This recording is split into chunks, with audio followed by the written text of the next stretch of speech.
What's going on, everybody? If you are a lover of gaming, like myself, specifically mobile gaming, then you've probably seen one of these, a mobile gaming controller.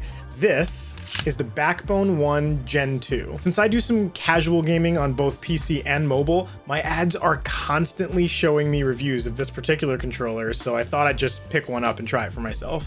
I've been using it for about a month now, so I just wanted to give a quick overview on my experience with it for anyone who might be interested in maybe picking one up this holiday season. This particular model is the Gen 2 Xbox edition. This also comes in a white PlayStation licensed edition that's basically the same thing. It just swaps out these main action buttons for the PlayStation shape buttons instead of the XYBA buttons on this black Xbox version. The Gen 2 version comes in both Lightning and USB-C versions, just depending on which port your device has. Before we move on, I just wanted to mention one quick thing. The controller does come with a dedicated Backbone app that you can download. It is not required since it really is a plug and play a controller that can work with your devices. It adds features to it like joining your games together in one centralized place and a few other things, but it is behind a monthly subscription paywall. For me personally, it wasn't worth it to have a recurring cost for things I can program my phone to do on my own, like Xbox Game Pass and things like that. I got my phone to do it without it, so the subscription for me wasn't worth it. So we're not going to be reviewing the Backbone app and its features, just the hardware and the controller itself. But if you did want to do a little bit of research, there's a ton of YouTube videos about what that is and what it does and whether or not that is a feature that is valuable to you. I just won't be covering it in this particular video. So I just wanted to mention that before we move on, that is included. It's just not something we're going to be reviewing today. So we'll get back into it. So let's just start out with my experience and some of the things I think this controller does really, really well. First things first, it has to fit your phone, or else what's the point?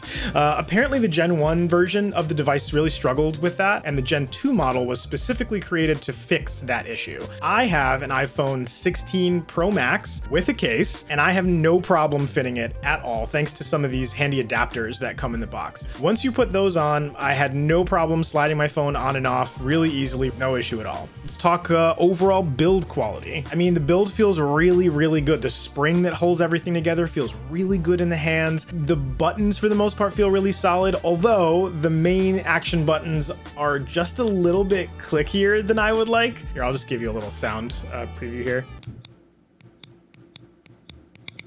That's a little clicky and it's not like these mechanical buttons that I'm used to, but it's about what I would expect out of a device that's this small and portable. These triggers feel fantastic. They're super quiet, really responsive. Same for the bumper buttons. Honestly, I feel like this is probably the best part of the entire controller, in my opinion. That was my best part of the experience. Size and weight wise, it feels really light. It's easy to fit in your pocket. I just feel like they really understood the target market that they were going for here. What about lag? There was none to speak of. Since it is a direct USB-C or Lightning connection to your device, the response is pretty much instantaneous. I don't know if it actually is instantaneous, but the perceived view from me as a user, it feels like it's doing exactly what I need, exactly when I need it. So to me, that's really a plus. It also has a cool feature on the bottom. It has a pass-through USB connection, so it can charge your phone while you play if you do need that.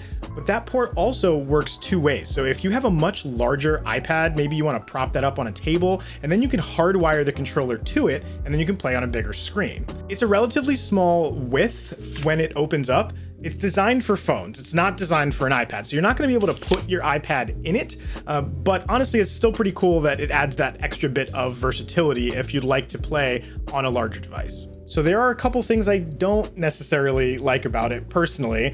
Some of them are just sort of my own play style and my preferences. It's not necessarily a fault of the device itself, but the form factor is a bit of a problem for me. It's designed very similar to the Nintendo Switch Joy-Con, which frankly I also have problems playing with. I had to get some extenders and some different controllers for those because I was getting some cramps in my hand.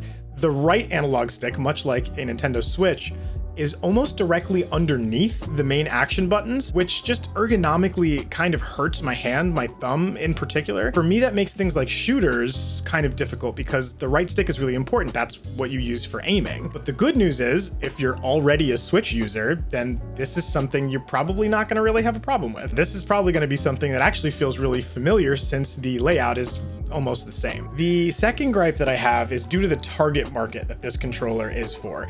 This controller's purpose is mainly for ease, for portability, for reduced size, and that's something I think it does exceptionally well. But one of the sacrifices that's made for that reduced size is the analog sticks. These analog sticks are about half the size of regular sticks. Again, very similar to the Switch Joy-Con controllers, but that means that the distance that the stick has to travel for the sort of same motion on the screen is much smaller, so it makes things like aiming a little bit unstable and hard to control, at least in the experience that I had while I tried. So ultimately, who is this controller really for?